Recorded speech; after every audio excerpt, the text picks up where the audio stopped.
Today, I'm going to show you that perspective is really simple. I'm going to show you there are just 3 things you need to get your head around for perspective to click. And as soon as it clicks, you will be able to sketch any scene. You'll be able to identify the perspective and understand how to capture your scene. The concepts we need to know, the 3 things we need to understand, I'm going to show you on this one piece of paper. So this single piece of paper will be filled with doodles which will get us to a really great understanding of perspective. The first concept that we need to know about is the horizon line. So the horizon line in any scene is a flat line which runs through our scene. And that flat line is always at our eye level. It is where we are viewing it from.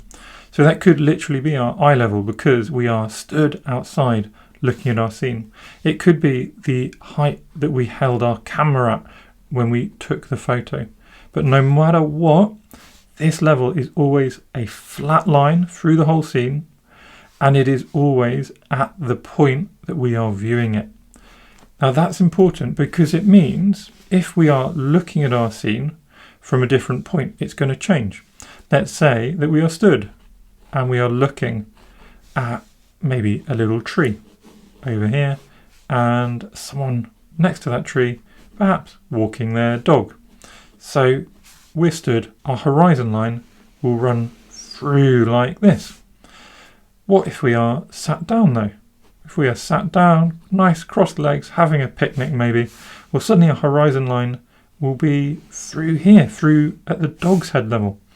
And if for some reason we have climbed some stairs, perhaps we're sat on a really tall chair and we're up here, well now our horizon line will be actually possibly even higher than the top of the tree. If we take another scene, we can see how changing the horizon level, the horizon line, our viewing point, will change what the scene looks like. So let's say we are in a field, there's one of us sort of sat down neatly here. So we just sat, legs crossed, looking out like this. Then there's another of us stood patiently at the side here. And now we're viewing from this point. And there could be another of us who's, for some reason, in our little field, stood on a ladder. So they're stood on a ladder and now they are viewing our scene over here from way up here. So each of these people has now got a different viewing point.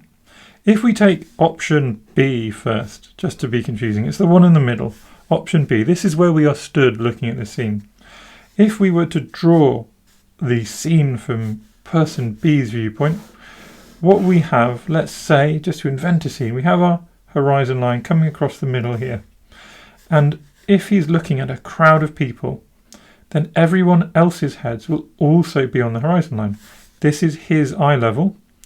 Everything at his eye level will be in the scene, will be on the eye level. Everything below his eye level will be below his eye level. So if there are people, it doesn't matter how far away they are, all the way over here, all these people are on his eye level. So small people just mean people who are distant.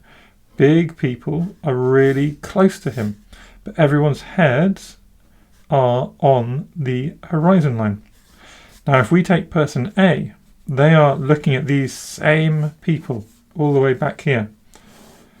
But now all of these heads are above the horizon line. So if we have his horizon line somewhere like this, if someone is really close, their head will be way up here, like so. If they're really far away, they'll be very close to the horizon line. And they'll be going along like so. So the closer they are, the higher they are. And you can tell this because if we take a line from this person's head, we draw up, look, this is a much steeper line. This is a much flatter line. This is a much flatter line still.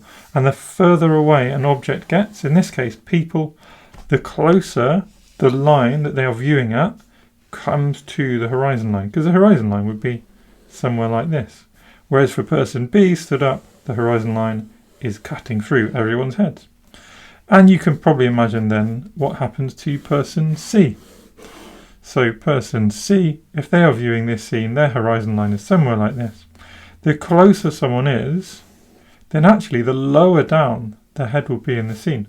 The further away they are, the closer their head will come to this horizon line. And that's because what you're seeing here is all the grass. You're seeing everything. It's all open. It's almost flat in front. So all of these sort of bits of grass in our field, you can now see. Here, all the grass is kind of, a lot of it's hidden. We're just looking upwards. We can't really see it in our scene. And here, you'll see it a little bit, but it's not like looking down on the grass. So if we got this person, again, you can imagine this line, this line, this line. The further back the person, the closer that line becomes to being horizontal, being part of the horizon line. So horizon line, without a doubt, the most important thing to understand. But vanishing points are so simple to add on top of that once we've understood it. And in another scene, if we do another little doodle down here, so no matter where our horizon line is, let's pop our horizon line across here, the vanishing points will always be on that horizon line. So let's say this is a 1 point perspective scene. That means we have one single vanishing point. And that could be anywhere in our scene. It could be on the left, on the right, could be in the middle, and it could even be way off the edge of our paper. It could be over here somewhere.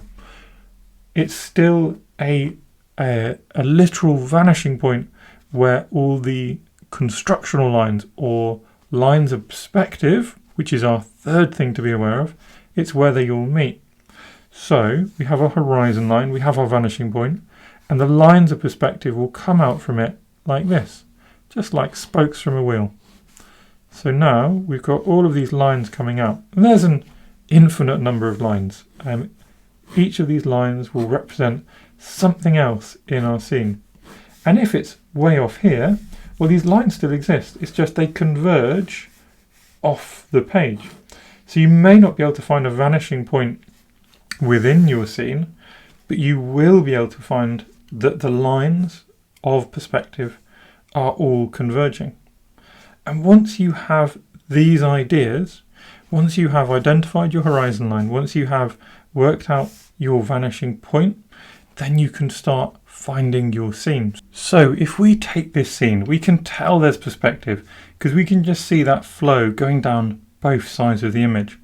And we can use this scene as an example to show how 2 point perspective works, as well as how to identify those various parts of our scene. So the key, we said, is the horizon line. And how can we find that?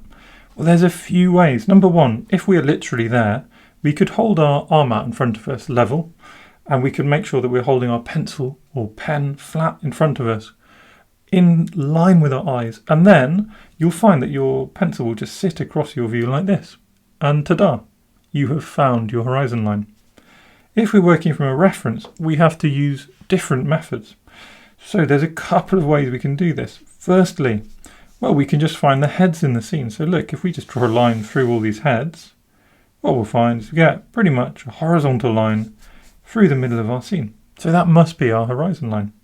Similarly, look where this horizon line is going. It's cutting through the tops of these cars, which we know are about head level. It's cutting through just under the tops of doorways, which we know are about head level. Again, this car is getting cut off, and all these doorways and umbrellas going back are just above it. So the other thing that we can do is we can look in our scene and go, look, where are all the doors?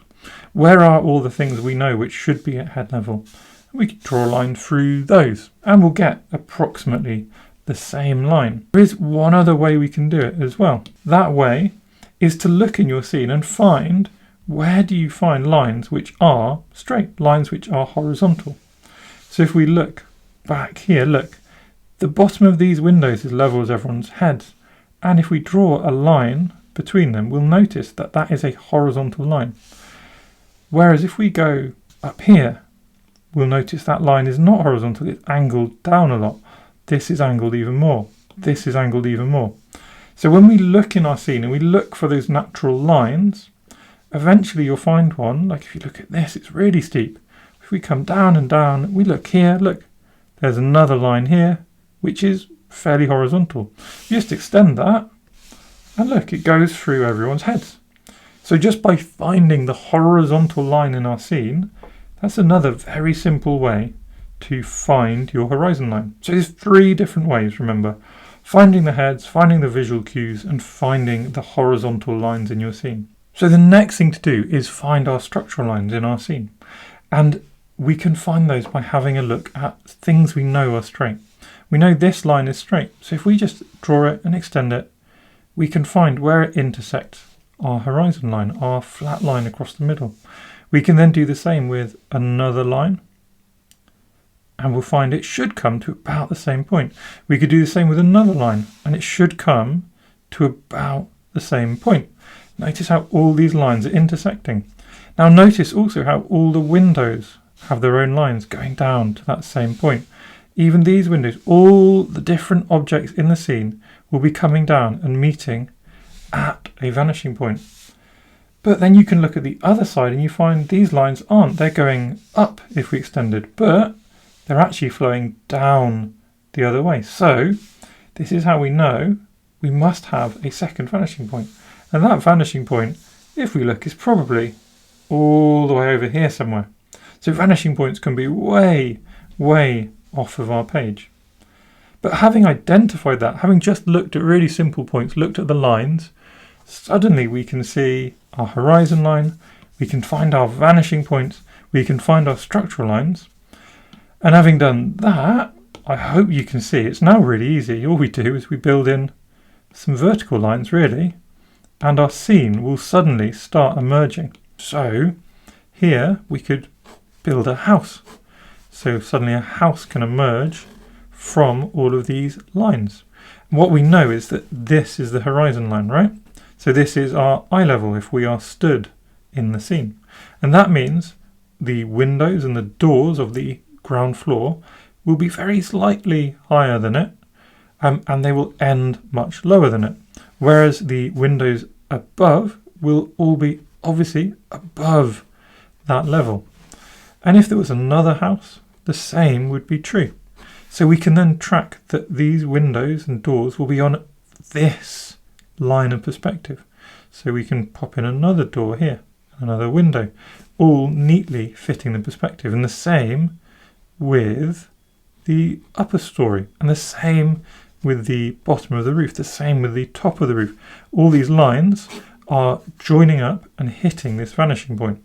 Even if this one I've not done perfectly. So you'll find that actually often we don't perfectly hit our lines of perspective, and that's okay. The idea is to get this flow through the image, not to get it perfectly rigid.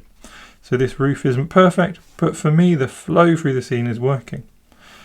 One thing to note is that anything which is below our head level, so this is our head level, anything below it, like a pavement, can never go above the horizon line. So a common problem in a scene is, let's say we have our horizon line coming across here, but someone might draw that their scene goes like this. So suddenly the doors are getting higher and higher and higher. And do you see how with this horizon line, suddenly the pavement at the end of the scene is going above the horizon line. And what that does is it makes it feel like this whole street is going up a hill. And it just feels a bit wrong, doesn't it? So it doesn't quite make sense. So if you are finding that your scenes don't quite make sense, that there seems like there's a made up slope in your scene, it might just be that you've forgotten or not realised that anything which starts below the horizon line, so this is our horizon line here, this is where we are stood watching the scene, this pavement should never go above our head level because it isn't above our head level. Remember, if we're viewing like this, the pavement is always down here. It can never go above the horizon line. Whereas here, look how it vanishes here.